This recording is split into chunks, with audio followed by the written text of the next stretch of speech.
শুকরিয়া মহান রব্বুল আলামিনের দরবারে যে আল্লাহ সুবহানাহু ওয়া তাআলা আমাদেরকে জুমার নামাজ আদায় করার উদ্দেশ্যে মসজিদে আসার তৌফিক দিয়েছেন।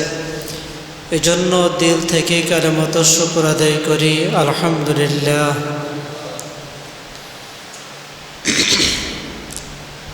আজকে আমরা হজ সম্পর্কে কিছু কথা জানব। আল্লাহ সুবহানাহু ওয়া তাআলা আমাদেরকে নামাজ, রোজা, যাকাত তার পাশাপাশি হজের বিধানও দিয়েছেন।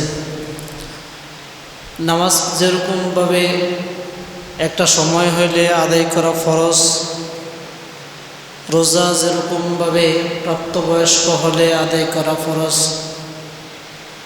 যাকাত যদি ওই পরিমাণ সম্পদের মালিক থাকে, নেশাব পরিমাণ সম্পদের মালিক হয় তাহলে যেরকম ফরজ, এরকমভাবে হজের বিধান আদায় করাও প্রতিটি আকেল বালেগ প্রাপ্তবয়স্ক, যার উপরে টাকা পয়সা অর্থ আছে, যার নিকট, তার উপরেও হজের বিধান আদায় করা ফরজ। আমরা নামাজ খুব সহজে পড়ি, রোজার সময় হলে আমরা রোজা রাখি। যদি হজের সময় হয় তাহলে দেখা যায় এই ইবাদত থেকে আমরা অনেক দূরে থাকি। কারণ হলো হজের সাথে শারীরিক সম্পর্ক তো আছে, তার পাশাপাশি যেটা মূল সম্পর্ক সেটা হলো আর্থিক। প্রতিটি মানুষের অন্তরের মধ্যে মালের মহাব্বত, সম্পদের মহাব্বত, বাড়ি গাড়ির মহাব্বত আছে, এটা থাকবেই। এখন আমি যদি হজের দিকে তাকাই তাহলে আমি অর্থের দিকে আগে হিসাব মিলাই যে আমি হজ করব, তাহলে তো আমার অনেক টাকা চলে যাবে। এক্ষেত্রে দুইটা জিনিস একত্রিত থাকার কারণে হজের বিধান আমরা পরিপূর্ণভাবে পালন করতে পারি না। যদিও মানসিকভাবে প্রস্তুত থাকি, শারীরিকভাবে প্রস্তুত থাকি, যখন আমি অর্থের সাথে হিসাব মিলাই তখন আমার মন চায়, আমার দিল সাক্ষী দেয় যে তোমার অনেক টাকা চলে যাবে, 5 লক্ষ, 6 লক্ষ, 7 লক্ষ টাকা চলে যাবে। তুমি যদি হজ না করো তাহলে 7 লক্ষ টাকা দিয়ে তুমি একটা ব্যবসা দিতে পারবে, 7 লক্ষ টাকা দিয়ে তুমি জায়গা রাখতে পারবে, 7 লক্ষ টাকা দিয়ে তুমি বিভিন্ন কাজে ব্যয় করতে পারবে, যার বিনিময়ে তোমার সম্পদ আসবে, অর্থ আসবে। শয়তান আমাদেরকে ওয়াসওয়াসা দেয় যে তুমি যদি 7 লক্ষ টাকা দিয়ে কোনো কিছু শুরু করো, এর বিনিময়ে যদি তোমার সম্পদ আসে, তারপরে ওই সম্পদ দিয়ে তুমি হজ করবে, এরকম একটা ওয়াসওয়াসা দেয়। তো দেখা যায় ওই ক্ষেত্রে আমরা কি করি, শয়তানের ওই ওয়াসওয়াসাই আমরা দখল করি। পরিশেষে আমি হজ না করা অবস্থায় মৃত্যুবরণ করতে হয়। দেখবেন অনেক মানুষ আছে যে তার উপরে হজ করা ফরজ, কিন্তু সে হজের বিধান আদায় করে না। অনেক মানুষ আছে। হজ কার উপরে ফরজ? আল্লাহ সুবহানাহু ওয়া তাআলা এক আয়াতের মধ্যে বলেন, ওয়ালিল্লাহি আলান নাসি হিজ্জুল বাইতি মান ইসতাতাআ ইলাইহি সাবিলা। রব বলেন, যার সামর্থ্য আছে, শক্তি আছে, তার উপরেই হজ করা ফরজ। 2 ধরনের সামর্থ্য, 2 ধরনের শক্তি তার থাকতে হবে। এক ধরনের শক্তি হলো শারীরিক শক্তি, আর এক ধরনের শক্তি হলো মালের শক্তি, অর্থ সম্পদের শক্তি। এখন দেখা যায় আপনার শারীরিক শক্তি আছে, আপনি হজের বিধান পালন করতে পারবেন, তাওয়াফ করতে পারবেন, শয়তানকে নিক্ষেপ করতে পারবেন, আপনি ইহরাম পরিধান করতে পারবেন, হজরে আসওয়াদ চুম্বন করতে পারবেন, মাকামে নামাজ পড়তে পারবেন, বিভিন্ন হজের আরকানগুলো আপনি পালন করতে পারবেন। এই পরিমাণ শক্তি আছে। কিন্তু আপনার সম্পদ নাই, টাকা নাই, তাহলে আপনার দ্বারা হজ করা সম্ভব না। এই জন্য মানে আপনার উভয় শক্তি থাকতে হবে। যদি আপনার উভয় শক্তি থাকে তাহলে আপনার উপরে হজ করা ফরজ। আল্লাহ সুবহানাহু ওয়া তাআলা বলেন যে অনেক মানুষ তারা শক্তি থাকা সত্ত্বেও কাবার প্রান্তরে আসে না, ওইখানে থেকে কিভাবে টাকা পয়সা বাড়বে, বৃদ্ধি হবে, সম্পদ বৃদ্ধি পাবে, এই চেষ্টা করে। আমরা যদি আমাদের দেশের ধরে নিলাম যে 40 থেকে 45% মানুষের উপরে হজ করা ফরজ, এর মধ্য থেকে কয়জন মানুষ হজ করছে? আমরা যদি মেজরিটির দিকে তাকাই তাহলে দেখতে পাই হয়তো 15 না 10% মানুষ হজ করছে, আর বাকি 20-25 অথবা 20-30% মানুষের উপরে হজ করা ফরজ কিন্তু হজ করে নাই। হজ করা ফরজ, তারপরে কি করে নাই? হজ করে নাই, অথচ এটা ফরজ বিধান। আল্লাহ সুবহানাহু ওয়া তাআলা বলেন নামাজ, রোজা, যাকাত যেরকম ফরজ, ঠিক এরকমভাবে তোমার উপরে হজ করাটাও ফরজ। কিন্তু সম্পদের মহব্বত থাকার কারণে আমরা হজ থেকে বিরত থাকি, হজ করি না। অনেক সময় দেখা যায় একটা মানুষ, তার কাছে কোনো সম্পদ নাই, টাকা নাই, কি আছে? জায়গা জমিন আছে, এই পরিমাণ জমিন আছে যে সে যদি তার অর্ধেক জমিও বিক্রি করে দেয় কোনো সমস্যা নাই, সে মৃত্যু বরণ পর্যন্ত খেতে পারবে, এই পরিমাণ জমিন আছে। যদি তাকে জিজ্ঞেস করা হয় ভাই আপনি হজ কেন করেন না, তখন সে বলবে আমার নিকটে কোনো টাকা নাই। কি বলে? আমার নিকটে টাকা নাই, কিন্তু জমিন আছে এটা বলে না। আল্লাহ সুবহানাহু ওয়া তাআলা বলেন যে তোমার কাছে যদি টাকা না থাকে, ওই জমিন বিক্রি করে হলেও তোমার উপরে হজ করা ফরজ। জমিনটা বিক্রি করে হলেও হজ করা ফরজ। যেমন এখন এই মুহূর্তে যদি কোনো মানুষের নিকট 7 লক্ষ টাকা থাকে, 7 লক্ষ টাকা যদি এখন কারোর নিকট থাকে, সে যদি হজ করে এসেও হজের আগে যেরকমভাবে সচরাচর সে চলতে পারত, সংসার চালাইতে পারত, হজ করার পরেও যদি সে এরকমভাবে চলতে পারে, সব কিছু ভরণ পোষণ সম্পন্ন করতে পারে, তার উপরেই হজ করা ফরজ। দেখা যায় আজ থেকে করোনার আগে তো 3-3.5 লক্ষ টাকা হলেই হজ হয়ে যেত। যে মানুষগুলোর উপরে আগে করোনার আগে 3 লক্ষ টাকা ছিল অথবা 3.5 লক্ষ টাকা ছিল, হজ করে নাই, এখন এসে সে দেখতেছে আর মানে টাকা বেশি হয়ে গেছে কিন্তু হজ করতে পারে নাই, তার উপরে কিন্তু হজ করা ফরজ হয়ে গেছে। সে যদি মৃত্যুবরণ করে, এই যে ফরজ ছিল এই কারণে সে গুনাহগার হবে। এখন সে বলবে আমার তো তখন ফরজ ছিল, এখন তো সুযোগ নাই, এই কথা বলার কোনো সুযোগ নেই। যখনই হজের বিধান আসবেই তখনই আদায় করতে হবে, সাথে সাথে, কোনো সুযোগ নেই। এক হাদিসের মধ্যে ধমক আসছে, ধমক, এটা হাদিস না, এটা হাদিসে কুদসি বলা হয়। আল্লাহ নিজেই ধমক দিছেন যে তোমাকে আমি সামর্থ্যবান করলাম, তুমি তারপরও আমার কাছে আসো না, তুমি মাহরুম, তুমি বঞ্চিত, তোমার মতন জালেম আর পৃথিবীতে নাই, এরকম ধমক দিছে আল্লাহ সুবহানাহু ওয়া তাআলা। দেখা যায় অধিকাংশ মানুষ এখন তার উপরে হজের বিধান ফরজ ছিল, কখন? আগে ফরজ ছিল কিন্তু এখন নাই, কিন্তু সে গুনাহগার হয়ে গেছে। কি জন্য হয়েছে? এক সময় 3.5 লক্ষ টাকা কিছুই ছিল না 3-4 বছর আগে, তো দেখা যায় এখন এসে সে পারতেছে না, কিন্তু বিধান কিন্তু তার ফরজ হয়ে গেছে। যখন ফরজ হয়েছে সে আদায় করে নাই। যাকাতের বিধান তো মনে করেন 1 বৎসর অতিক্রম হতে হয়, আপনার নির্দিষ্ট পরিমাণ সম্পদ যেটা আছে এটা 1 বৎসর অতিবাহিত হলে যাকাতের বিধান। হজের ক্ষেত্রে কি এরকম না। হজের ক্ষেত্র হলো যে আপনার হজের আগে আপনার কাছে সম্পদ আছে, আপনি তখনই হজ করবেন। এটা 1 বৎসর অতিক্রম হওয়ার কোনো সুযোগ লাগে না। এজন্য অনেক মানুষের উপর হজ ফরজ হয়ে গেছে, তারপরও হজ করে না। যেটা বলতেছিলাম যে আমরা অনেক সময় অজুহাত দেখাই যে আমার মেয়ের বিবাহ আছে, কিভাবে হজ করব, ছেলের বিবাহ বাকি আছে, কিভাবে হজ করব, আমি এখনও বাড়ি করি নাই, কিভাবে হজ করব। এই যে অজুহাতগুলো দেখায়, এই অজুহাত দেখিয়ে পার পাওয়া যাবে না।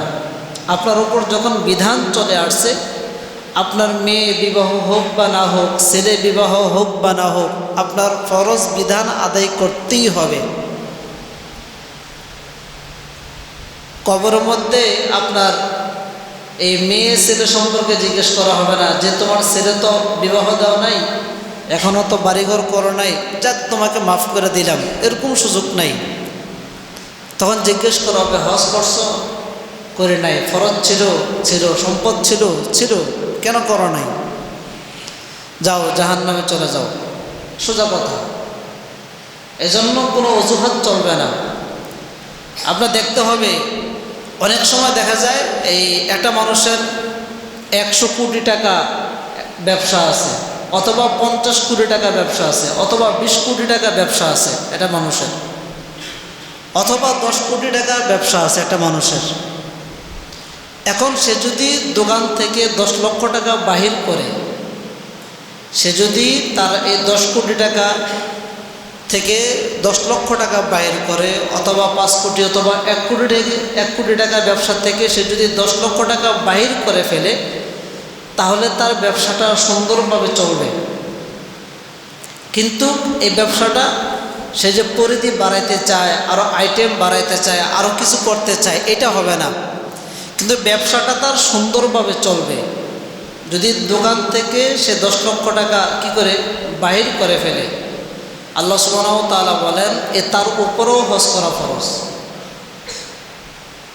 কথা বলছেন, এই ধরনের মানুষের উপরও কি হজ করা ফরজ। আপনি বলতে পারেন এটা তো আমার নিত্য প্রয়োজনীয়, এই ব্যবসা দিয়ে আমার সংসার চলে, ব্যবসা দিয়ে পরিবার চলে, ব্যবসা দিয়ে আমার সন্তানাদি চলে, এই ব্যবসা থেকে আমি দান করি, ব্যবসা থেকে আমি যাকাত দিই, ব্যবসা দিয়ে সব চলে। এখন আমি যদি ব্যবসা থেকে বাইরে করে ফেলি তাহলে এটা কীভাবে হবে? এই অজুহাত দিলে কাজ হবে না।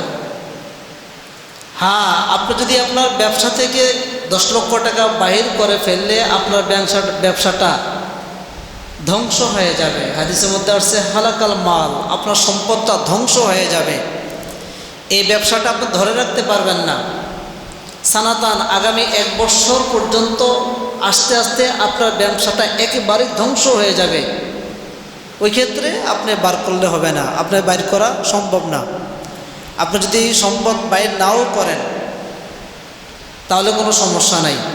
আর যদি আপনার ব্যবসাটা ধ্বংস না হয়, আপনার এই ব্যবসা ধারাবাহিকভাবে চলে, তাহলে ওই ক্ষেত্রে আপনি দোকান থেকেই 10 লক্ষ টাকা বাইর করে আপনার উপর হজ করা ফরজ। এই জন্য বিভিন্ন অজুহাতে আমরা হজ থেকে বিরত থাকি, এ সুযোগ নাই। এই জন্য আল্লাহ বলেন মানিস্তাতা ইলাইহি সাবিলা, তোমার উপর যদি আর্থিক শারীরিক শক্তি থাকে তাহলে তোমার উপরে হজ করা ফরজ।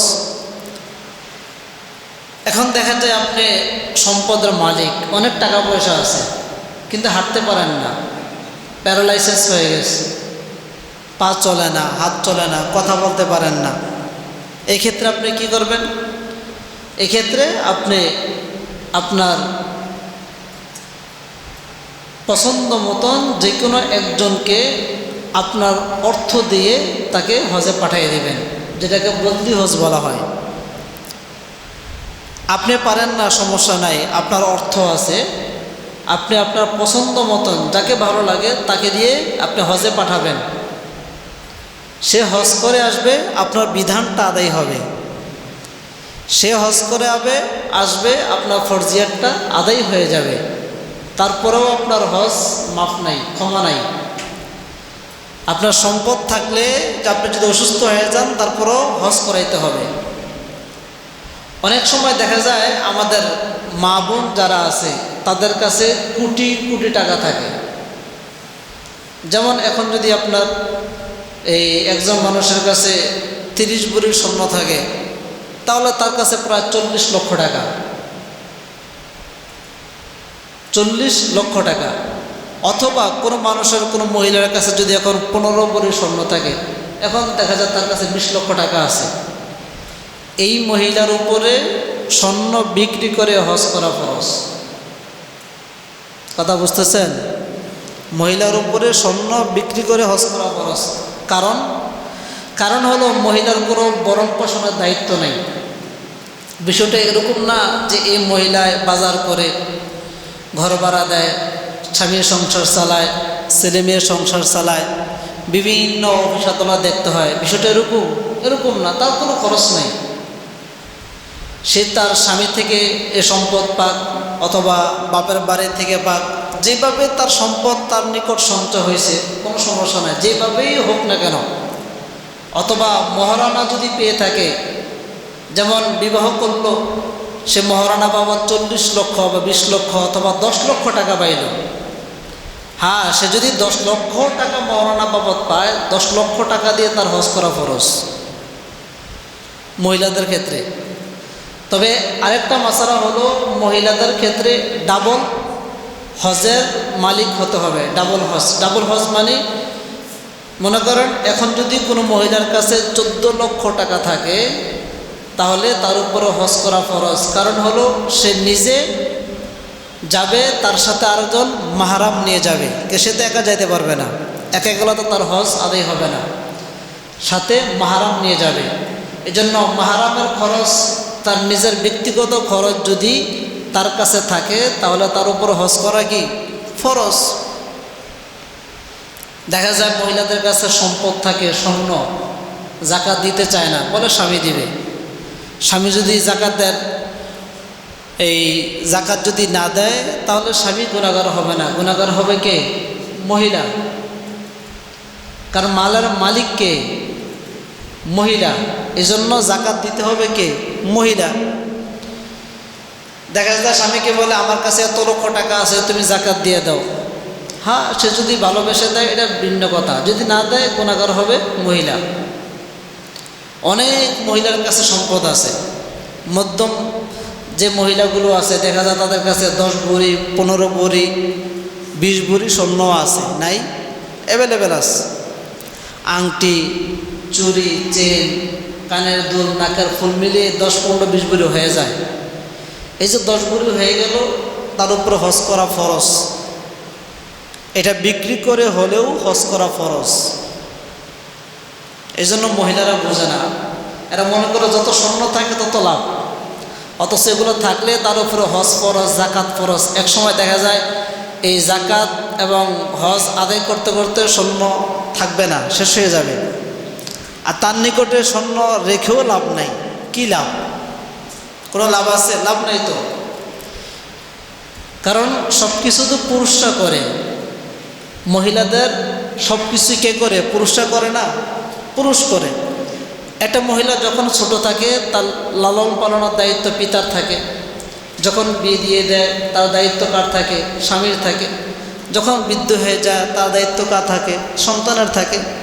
তাহলে আল্লাহ সুবহানাহু ওয়া তাআলা তাকে এরকম সেটিং করে দিছে যে তুমি জন্ম থেকে মৃত্যু পর্যন্ত তোমার কর্তা কে হবে, তোমাকে লালন পালন কে করবে, তোমার ভরণ পোষণ কে দিবে, আমি সেটিং করে দিছি, তোমার কোনো সমস্যা নেই।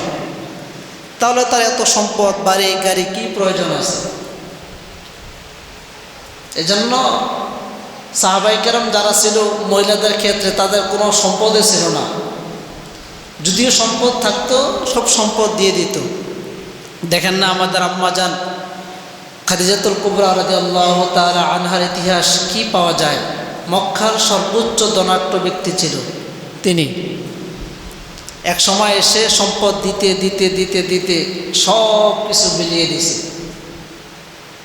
সব দিয়ে দিছে, কিছুই নাই। যা ছিল সম্পদ সব দিয়ে দিছে, অথচ ওনার সাথে ব্যবসা করার মতন শক্তিশালী কোনো পালোয়ান তৎকালীন সময় ছিল না, এই পরিমাণ সম্পদের মালিক ছিল। তিনি রাজার মেয়ে ছিলেন। তৎকালীন সময়ে তার অনেক শক্তি ছিল, পাওয়ার ছিল। আবু জাহেল, আবু লাহাব, উতবা, সাবা পর্যন্ত তার সাথে কথা বলতে ভয় পাইত। আল্লাহ সুবহানাহু ওয়া তাআলা তিনাকে রসুলের পরশে এনে ইসলামের পরিপূর্ণ বুঝ দান করে সব সম্পদ তিনি দিনের জন্য বিলিয়ে দিয়েছেন।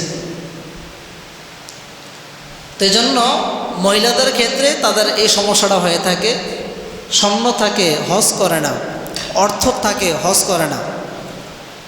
আমি এই কয়েকদিন আগে একটা মহিলার ইতিহাস শুনলাম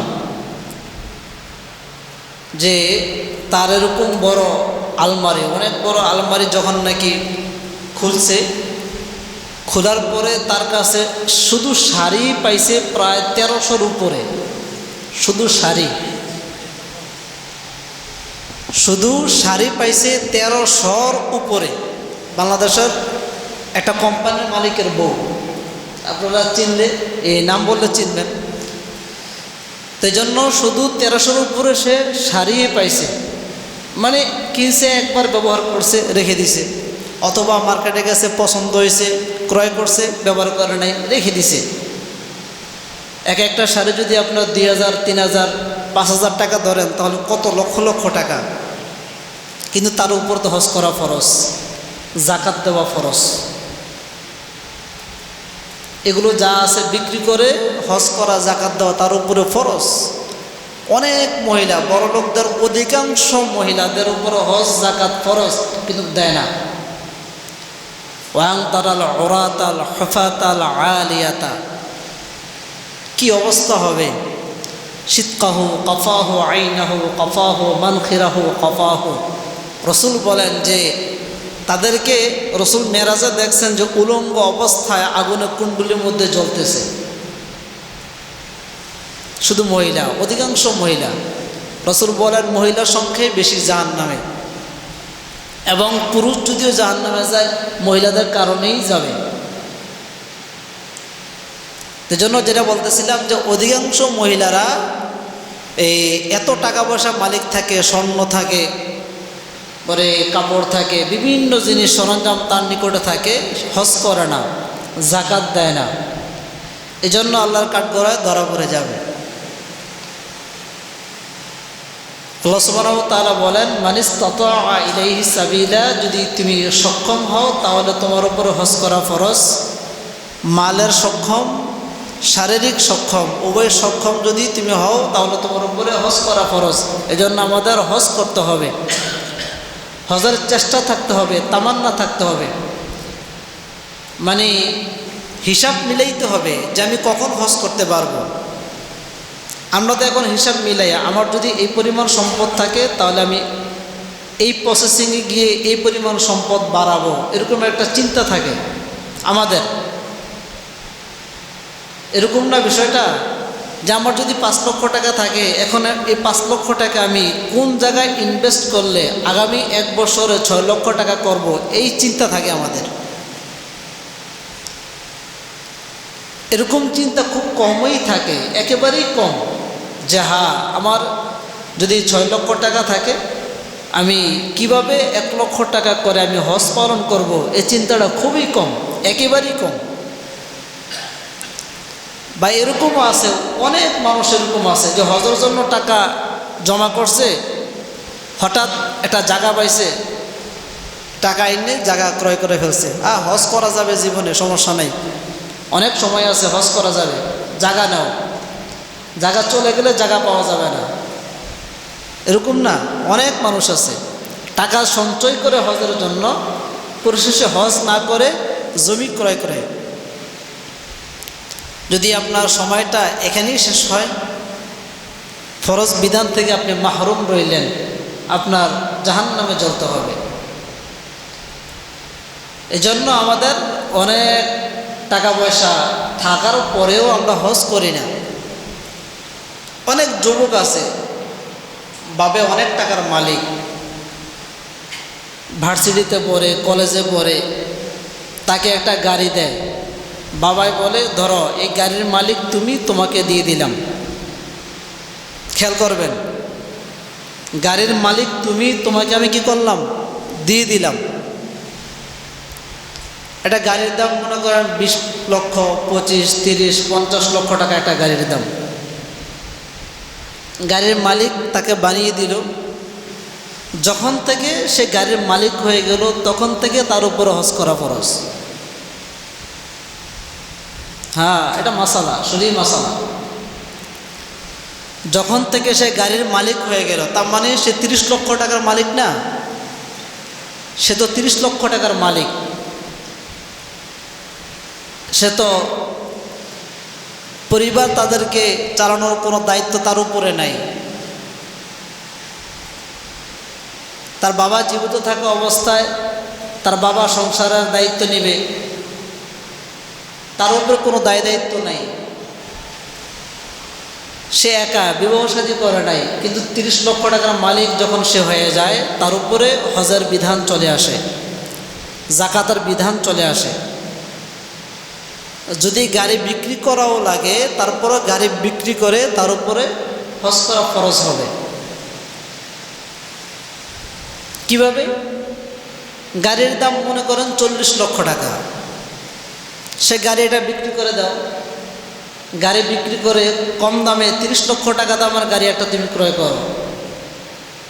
30 লক্ষ টাকা দামের গাড়ি ক্রয় করলে ওই গাড়ি দিয়ে তুমি চলবে, যে 10 লক্ষ টাকা তুমি পাবে ওই টাকা দিয়ে তুমি হজ করে আসবে। তাহলে তোমার উপরে যে ফরজ বিধান, এই বিধানটা পরিপূর্ণভাবে আদায় হবে। আর যদি ছেলেটা শখের বশত গাড়িতে চললো, ঘুরলো ফিরলো, রোডে অ্যাক্সিডেন্ট অবস্থায় মারা গেল, মৃত্যুবরণ করার সাথে সাথে এই যে হজ করে নাই, ফরজ ছিল, এই কারণে সে জাহান্নামে যাবে। এজন্য আমরা আমাদের সন্তানদেরকে আমরা মালিক বানাবো না, তামলিক যেটাকে বলা হয়, তার কবজায় দেব না। হ্যাঁ, সন্তান চলতে মন চাইছে, মালিক আমি, তুমি চলে আসো, ঘুরে আসো বা যাও, সমস্যা নাই।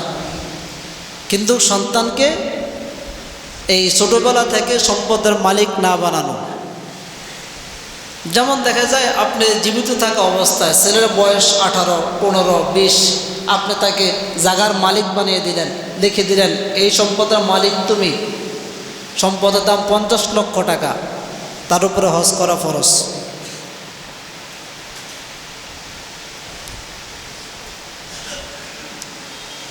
মালিক তো গাড়ির মালিক খুব কম বানায়, কিন্তু মোটর সাইকেলের মালিক তো অধিকাংশই বানায়।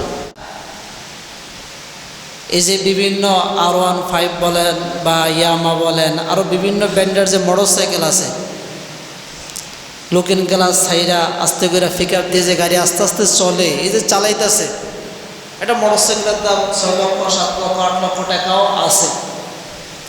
এই যে আপনি আপনার ছেলেরে মোটর সাইকেলের মালিক বানিয়ে দিলেন, তার উপরে হজ করা ফরজ। সাইকেল বিক্রি করে হলেও হজ করা ফরজ, ফরজ বিধান। মানিস্তাতা ইলাইহি সাবিলা, যাদের সক্ষম হবে, যেভাবেই সে সক্ষম হোক ওইভাবেই তার উপরে হজ করা ফরজ। এতক্ষণ যে আমরা আলোচনাগুলো শুনলাম, কার উপরে হজ করা ফরজ? যার উপরে অর্থ এবং শারীরিক শক্তি থাকবে তার উপরেই হজ করা ফরজ। সে মহিলা হোক, পুরুষ হোক, অথবা দেখা যায় এই 15-20 বছরের সন্তান হোক, তার উপরে হজ করা ফরজ। অনেক সময় দেখা যায় একটা ফ্যামিলির মধ্যে সবার উপর হজ করা ফরজ, সবার, কিন্তু যায় না। ওই বাবা বৃদ্ধ হয়ে গেছে, শুধু বাবাই যায়, অথচ বাবার উপরে ফরজ, মায়ের উপরে ফরজ, সন্তানদের উপরে ফরজ। কারণ সন্তানদেরকে আগ থেকে টাকার মালিক বানিয়ে দিছে। এই যে ব্যাংকে FDR করে অনেক সময় দেখা যায় সন্তানের নামে 15 লক্ষ, 20 লক্ষ, 25 লক্ষ টাকা থাকে। আপনি ওইখানে তার নামে করছেন, সিগনেচার তার, সব কিছু তার, ID কার্ড তার, সব কিছু তার, টাকার মালিক কিন্তু সে, আপনি না। আপনি দিয়ে দিয়েছেন তাকে, আপনি তাকে দিয়ে দিয়েছেন, সম্পদের মালিক সে, আপনি না। এক্ষেত্রে সকলের উপরে হজ করা ফরজ, কিন্তু সদস্য থেকে যায় মাত্র একজন, কিন্তু গুনাহগার সকলেই হবে। এজন্য আমরা হজের বিধানগুলো পরিপূর্ণভাবে আদায় করতে হবে। আল্লাহ বলেন মান ইসতাতা ইলাইহি সাবিলা, যার উপরে হজ করা ফরজ সেই হজ পালন করতে হবে, যদি না করে তাহলে এর কারণে সে জাহান্নামে যাবে। আল্লাহ সুবহানাহু ওয়া তাআলা আমাদেরকে দুটি হাদিসের মাধ্যমে কিছু কথা বলতেছেন। এক হাদিসের মধ্যে আছে, রসুল বলেন যে রসুল এক সময় এরকমভাবে বাইর হলেন, খাতাবানা রাসূলুল্লাহ সাল্লাল্লাহু আলাইহি সাল্লাম, রসুল বাইর হয়ে বলতেছেন যে আইয়ুহান নাস, হে মানুষ সকল, কাদ ফারাদাল্লাহু আলাইকুম হজ, যে তোমাদের উপরে হজ করা ফরজ হয়ে গেছে, ফাহাজ্জু, অতএব তোমরা হজ আদায় করো। যখন রসুল এই ঘোষণা দিলেন, তখন থেকে মদিনা যত সাহাবাই কেরাম আছে সকলেই তারা হজ করার জন্য রসুলের সাথে কাফেলা যুক্ত হয়ে গেলেন। আল্লাহ রসুল সাল্লাল্লাহু আলাইহি সাল্লাম দেখে খুব খুশি হয়ে গেলেন যে এতদিন আমরা অল্প কিছু সাহাবাই কেরাম মদিনা থেকে মক্কায় গিয়ে হজ করতাম, যাই হোক এখন যখন ঘোষণা দিয়েছি দেখি অধিকাংশ মদিনার মানুষ এখন মক্কায় উপস্থিত। হজের মৌসুমে রসুলের সাথে এই পরিমাণ নরনারী তখন আসতো, মদিনায় কোনো মানুষই ছিল না, কোনো মানুষ ছিল না, পুরো মদিনা ফাঁকা। আর যদি এই সুযোগ এখনকার মানুষ পাইতো তাহলে কোনো সব চুরি করে নিয়ে যেত। এখন যে সুর বাড়ছে আমাদের এখানে, এরকম সুর যদি তখন থাকতো আর এই সুযোগ পাইতো তাহলে পুরো মদিনা বিক্রি করে এরা অন্য জায়গায় চলে যেত। এরকম না বিষয়টা? কি পরিমাণ চোর বেড়ে গেছে, ওয়াল ভেঙে চুরি করে, রিক্স, এত রিক্স নেয় যে আমি মৃত্যুবরণ করবো, কারেন্টের শর্ট, 440 লাইন, ওইখানে গিয়ে চুরি করে, যে আমি যদি শর্ট খাই মৃত্যুবরণ করব, তারপরও চুরি করে। আর তখন তো দেখা যায় 2 মাস, 2.5 মাস, 1.5 মাসের সফর, 1.5 মাস মক্কায় থাকতো, 1 মাস মক্কায় থাকতো। আর এই সুযোগ যদি মদিনাবাসী পাইতো তাহলে চুরি করতো না, ঘর বাড়ি যা আছে সব কিছু বিক্রি করে নিয়ে যেত। এজন্য রসুল বলেন যে আমি থাকা অবস্থায় সব সাহাবাই কেরাম নরনারী যারা সকলেই চলে আসতো কোথায়, এই মক্কায় হজ করার জন্য। হাদিসের মধ্যে বলা হয় যে সাহাবাই কেরাম রসুলকে জিজ্ঞেস করলেন, ইয়া রাসূলুল্লাহ, ফাকাল রাজুলুন আকুল্লা আমিন, যে আমরা কি প্রতি বছরেই এভাবে হজে যাব? রসুল এই কথা শুনে ফাসাকাতা, চুপ রইলেন, কোনো কথা বলেন না। ওই সাহাবাই কেরাম 3 বার রসুলকে জিজ্ঞেস করলো, ইয়া রাসূলুল্লাহ, আমরা কি প্রতি বছর যাব? হাত্তা ক্বালাহা সালাসান, 3 বার বললেন যে আমরা কি প্রতি বছরে হজ করব, আমরা কি প্রতি বছরেই হজ করব, আমরা কি প্রতি বছরেই হজ করব, এরকম 3 বার বললেন। আল্লাহ রসুল সাল্লাল্লাহু আলাইহি সাল্লাম বলতেছেন যে লাউ কুলতু নাআম, ও আমার সাহাবাই কেরাম, আমি যদি তোমাদেরকে বলি হ্যাঁ, যে তোমরা প্রতি বছরই হজ করবে, তাহলে লা ওয়াজাবাত, তোমাদের উপর এটা ওয়াজিব হয়ে যেত। রসুল বলেন আমি যদি বলতাম যে হ্যাঁ তোমরা প্রতি বছরই হজ করবে, তাহলে প্রতি বছর তোমাদের উপরে হজ করা কি হয়ে যেত? ওয়াজিব হয়ে যেত। আমাদের উপরে হজ করা কি প্রতি বছর না জীবনে একবার? একবার তো আমরা যাই না, একবার তো যাই না। রসুল দেখছেন যদি প্রতি বছর হজ করে তাহলে কোনো সম্পদ থাকবে না, সব সম্পদ হজের পিছনে চলে যাবে, মানুষ না খেয়ে মারা যাবে।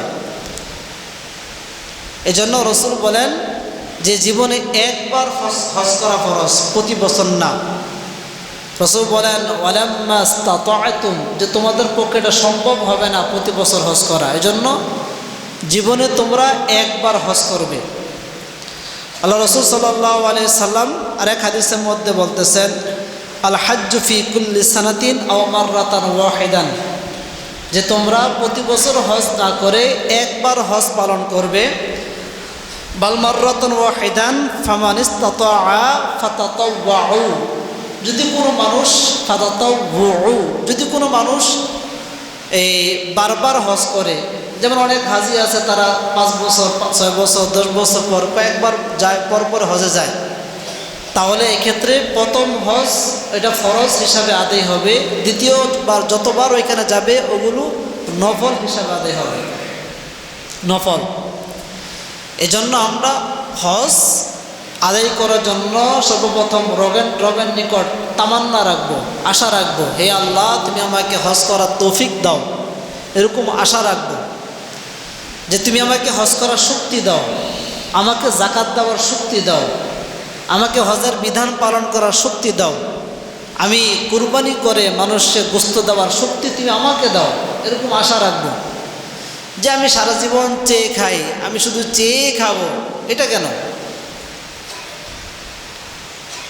যারা নাকি অনেক সময় যে চাওয়ার অভ্যাস আছে, শুধু চেয়ে খায়, খোঁজে খায়, তাদের চাহিদা শুধু চেয়ে খাওয়া, খোঁজে খাওয়া, সে যদি 10 তলা বিল্ডিংও করে তারপরও সে চেয়ে খায়। এই মানুষগুলো মানে এরকম অভ্যাস হয়ে যায় যে যদি বিল্ডিংয়ের মালিক হয়ে যায় তারপরও সে চেয়ে খায়, ভিক্ষা করে খায়, অথচ তার অনেক টাকা। দেখেন না বিভিন্ন মিডিয়া এগুলো প্রমাণ বাইর হয়। আমি অনেক মানুষ দেখছি এরকম, অনেক মানুষ মনে করেন পা ভেঙে এরকম বিকলাঙ্গ হয়ে রাস্তায় ঘুরে টাকা পায়।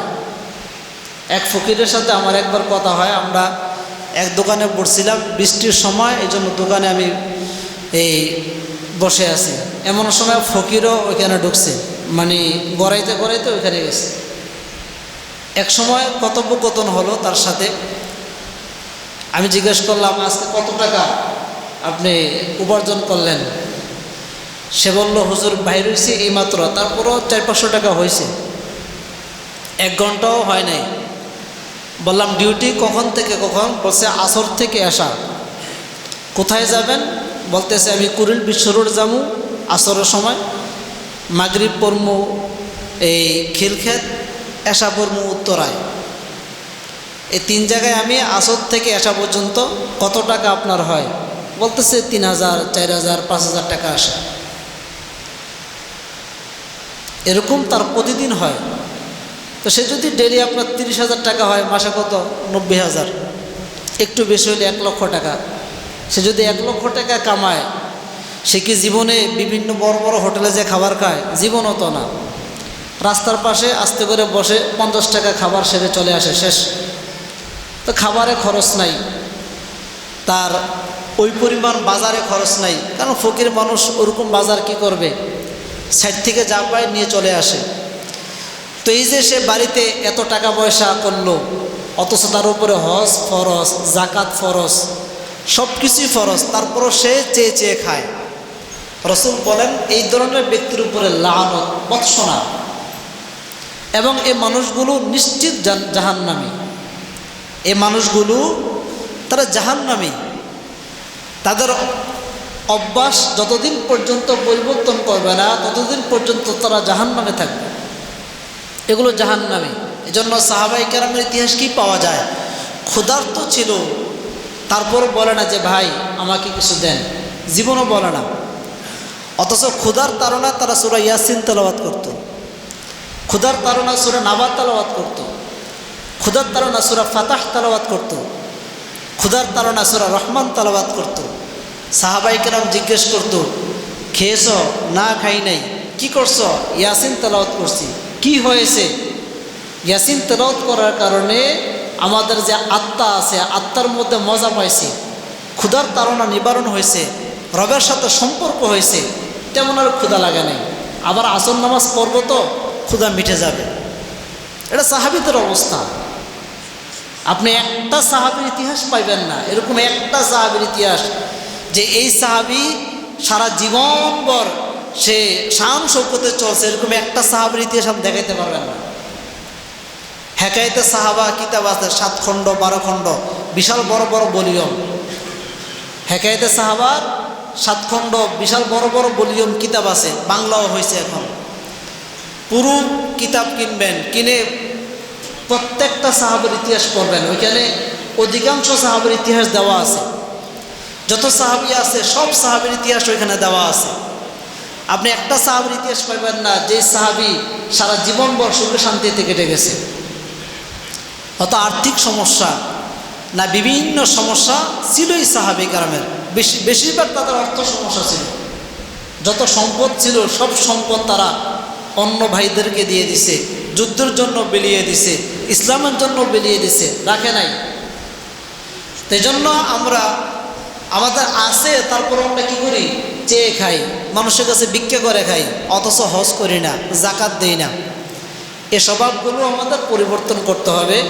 আল্লাহ সুবহানাহু ওয়া তাআলা আমাদের সকলকে হজ করা তৌফিক দান করুক, সকলে বলে আমিন।